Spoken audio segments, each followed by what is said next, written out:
بسم اللہ الرحمن الرحیم۔ اس کا نام سورہ فاتحہ اس کے مضمون کی مناسبت سے ہے۔ فاتحہ اس چیز کو کہتے ہیں جس سے کسی مضمون یا کتاب یا کسی شے کی ابتدا ہو۔ دوسرے الفاظ میں یوں سمجھیں کہ یہ نام دیپاچہ اور آغاز کلام کا ہم معنی ہے۔ یہ نبوت محمدی کے بالکل ابتدائی زمانے کی صورت ہے، بلکہ معتبر روایت سے معلوم ہوتا ہے کہ سب سے پہلے مکمل صورت جو محمد صلی اللہ علیہ وآلہ وسلم پر نازل ہوئی وہ یہی ہے۔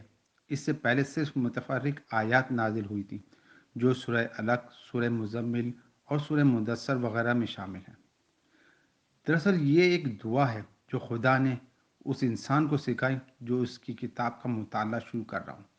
کتاب کی ابتدا میں اس کو رکھنے کا مطلب یہ ہے کہ اگر تم واقعی اس کتاب سے فائدہ اٹھانا چاہتے ہو تو پہلے خداوند عالم سے یہ دعا کرو۔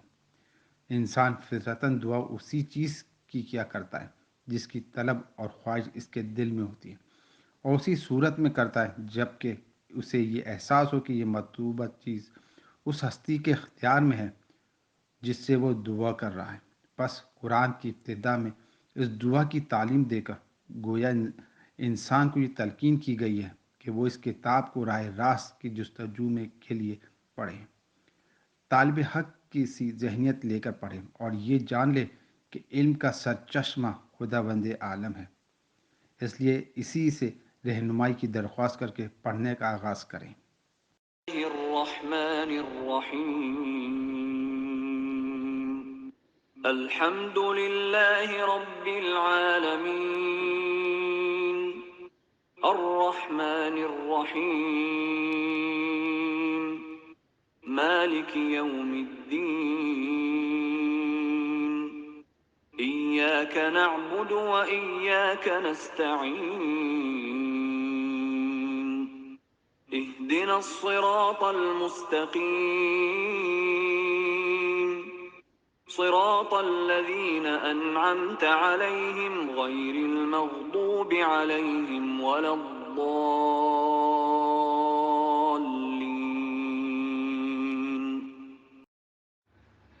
بسم اللہ الرحمن الرحیم۔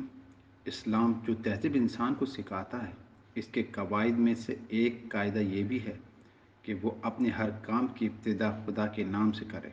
اس قاعدے کی پابندی اگر شعور کے ساتھ کی جائے تو اس سے لازماً 3 فائدے حاصل ہوں گے۔ ایک یہ کہ آدمی بہت سے برے کاموں سے بچ جائے گا، کیونکہ خدا کا نام لینے کی عادت اسے ہر کام شروع کرتے وقت یہ سوچنے پر مجبور کر دے گی کہ کیا واقعی میں اس کام پر خدا کا نام لینے میں حق بجانب ہوں۔ دوسرا یہ کہ جائز اور صحیح اور نیک کاموں کی ابتدا کرتے ہوئے خدا کا نام لینے سے آدمی کی ذہنیت بالکل ٹھیک سمت اختیار کر لے گی اور وہ ہمیشہ صحیح ترین نقطے سے اپنی حرکت کا آغاز کرے گا۔ تیسرا اور سب سے بڑا فائدہ یہ ہے کہ جب وہ خدا کے نام سے اپنا کام شروع کرے گا تو خدا کی تائید اور توفیق اس کے شامل ہوگی، اس کی صحیح میں برکت ڈالی جائے گی اور شیطان کی فساد انگیزیوں سے اس کو بچایا جائے گا۔ خدا کا طریقہ یہ ہے کہ جب بندہ اس کی طرف توجہ کرتا ہے تو وہ بھی بندے کی طرف توجہ فرماتا ہے۔ بسم اللہ الرحمن الرحیم الحمد للہ رب العالمین۔ سب تعریفیں اللہ ہی کے لیے جو تمام کائنات کا رب ہے۔ جیسا کہ پہلے بتایا جا چکا ہے کہ سورہ فاتحہ اصل میں تو ایک دعا ہے، لیکن دعا کی ابتدا اس ہستی کی تعریف سے کی جا رہی ہے جس سے ہم دعا مانگنا چاہتے ہیں۔ یہ گویا اس امر کی تعلیم ہے کہ دعا جب مانگو تو مہذب طریقے سے مانگو۔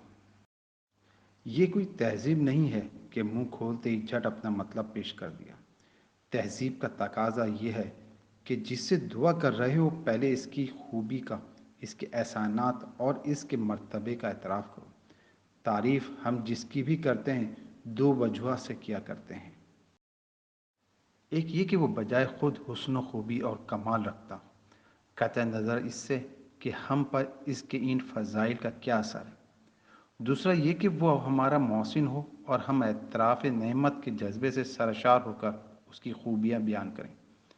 اللہ تعالیٰ کی تعریف ان دونوں حیثیتوں سے ہے۔ یہ ہماری قدر شناسی کا تقاضا بھی ہے اور احسان شناسی کا بھی، کہ ہم اس کی تعریف میں رتب الانسان ہوں۔ اور بات صرف اتنی ہی نہیں ہے کہ تعریف اللہ کے لیے، بلکہ صحیح یہ ہے کہ تعریف اللہ ہی کے لیے۔ یہ بات کہہ کر ایک بڑی حقیقت پر سے پردہ اٹھایا گیا ہے، اور وہ حقیقت ایسی ہے جس کی پہلی ضرب سے مخلوق پرستی کی جڑ کاٹ جاتی ہے۔ دنیا میں جہاں جس چیز اور جس شکل میں بھی کوئی حسن، کوئی خوبی، کوئی کمال ہے، اس کا سر چشمہ اللہ ہی کی ذات ہے۔ کسی انسان، کسی فرشتے، کسی سیارے، غرض کسی مخلوق کا کمال بھی ذاتی نہیں ہے، بلکہ اللہ کا عطیہ ہے۔ بس اگر کوئی اس کا مستحق ہے کہ ہم اس کے گرویدہ اور پرستار، احسان مند اور شکر گزار، نیاز مند اور خدمتگار بنے، تو وہ خالق کمال ہے، نہ کہ صاحب کمال۔ رب کا لفظ عربی زبان میں 3 معنوں میں بولا جاتا ہے۔ پہلا مالک اور آقا، دوسرا مربی پرورش کرنے والا، خبر گیری اور نگہبانی کرنے والا، تیسرا فرمانروا، حاکم، متبر اور منظم۔ اللہ تعالیٰ ان سب معنوں میں کائنات کا رب ہے۔ الرحمن الرحیم، اور وہ رحمان اور رحیم ہے۔ انسان کا خاصہ ہے کہ جب کوئی چیز اس کی نگاہ میں بہت زیادہ ہوتی ہے تو وہ مبالغہ کے صحیفوں میں اس کو بیان کرتا ہے، اور اگر ایک مبالغہ کا لفظ بول کر وہ محسوس کرتا ہے کہ اس شے کی فراوانی کا حق ادا نہیں ہوا، تو پھر وہ اس معنی کا ایک اور لفظ بولتا ہے تاکہ وہ کمی پوری ہو جائے جو اس کے نزدیک مبالغے میں رہ گئی ہے۔ اللہ کی تعریف میں رحمان کا لفظ استعمال کرنے کے بعد پھر رحیم کا اضافہ کرنے میں بھی یہی نکتہ پوشیدہ ہے۔ رحمان عربی زبان میں بڑے مبالغے کا صحیفہ ہے، لیکن خدا کی رحمت اور مہربانی اپنی مخلوق پر اتنی زیادہ ہے، اس قدر وسیع ہے، ایسی بے حد و حساب ہے کہ اس کے بیان میں بڑے سے بڑا مبالغہ کا لفظ بول کر بھی جی نہیں بھرتا۔ اس لیے اس کے فراوانی کا حق ادا کرنے کے لیے پھر رحیم کا لفظ مزید استعمال کیا گیا۔ اس کی مثال ایسی ہے جیسے ہم کسی شخص کی فیاضی کے بیان میں سخی کا لفظ بول کر بھی تشدد محسوس کرتے ہیں تو اس پر داتا کا اضافہ کرتے ہیں۔ رنگ کی تعریف میں جب گورے کو کافی نہیں پاتے تو اس پر چٹے کا لفظ بھی بڑھا دیتے ہیں۔ درازی قد کا ذکر میں جب لمبا کہنے سے تسلی نہیں ہوتی تو اس کے بعد تڑنگا بھی کہتے ہیں۔ مالک یوم الدین، روز جزا کا مالک ہے، یعنی اس دن کا مالک جب کہ تمام اگلی پچھلی نسلوں کو جمع کر کے ان کے کارنامہ زندگی کا حساب لیا جائے گا اور ہر انسان کو اس کے عمل کا پورا صلہ مل جائے گا۔ اللہ کی تعریف میں رحمان اور رحیم کہنے کے بعد مالک روز جزا کہنے سے یہ بات نکلتی ہے کہ وہ صرف مہربان ہی نہیں ہے بلکہ منصف بھی ہے، اور منصف بھی ایسا بااختیار منصف کہ آخری فیصلے کے روز وہی پورے اقتدار کا مالک ہوگا۔ نہ اس کی سزا میں کوئی مزاحم ہو سکے گا اور نہ جزا میں مانع، لہذا ہم اس کی ربوبیت اور رحمت کی بنا پر اس سے محبت ہی نہیں کرتے بلکہ اس کے انصاف کی بنا پر اس سے ڈرتے بھی ہیں، اور یہ احساس بھی رکھتے ہیں کہ ہمارے انجام کی بھلائی اور برائی بالکل یا اسی کے اختیار میں ہے۔ ایاک نعبد و ایاک نستعین، ہم تیری عبادت کرتے ہیں اور تجھی سے مدد مانگتے ہیں۔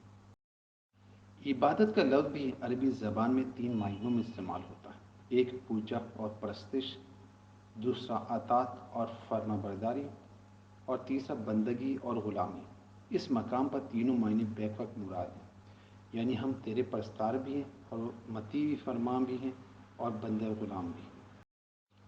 اور بات صرف اتنی ہی نہیں ہے کہ ہم تیرے ساتھ یہ تعلق رکھتے ہیں، بلکہ واقعی حقیقت یہ ہے کہ ہمارا تعلق صرف تیرے ہی ساتھ ہے۔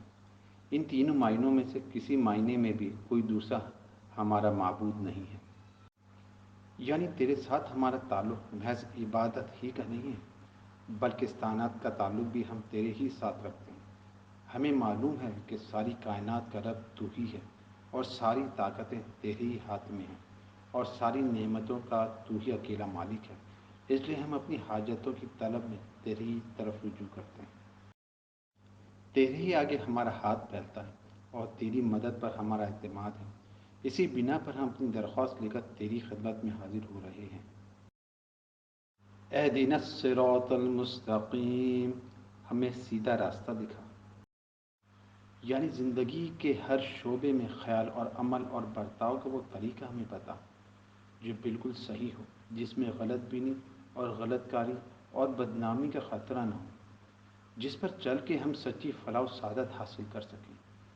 یہ ہے وہ درخواست جو قرآن شروع کرتے ہوئے بندہ عبد خدا کے حضور پیش کرتا ہے۔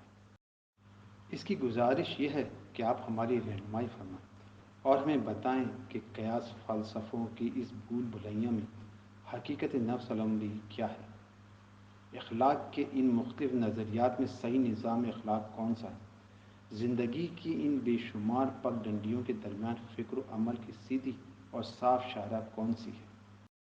صراط الذین انعمت علیہم غیر المغضوب علیہم ولا الضالین، ان لوگوں کا راستہ جن پر تو نے انعام فرمایا، جو معتوب نہیں ہوئے، جو بھٹکے ہوئے نہیں۔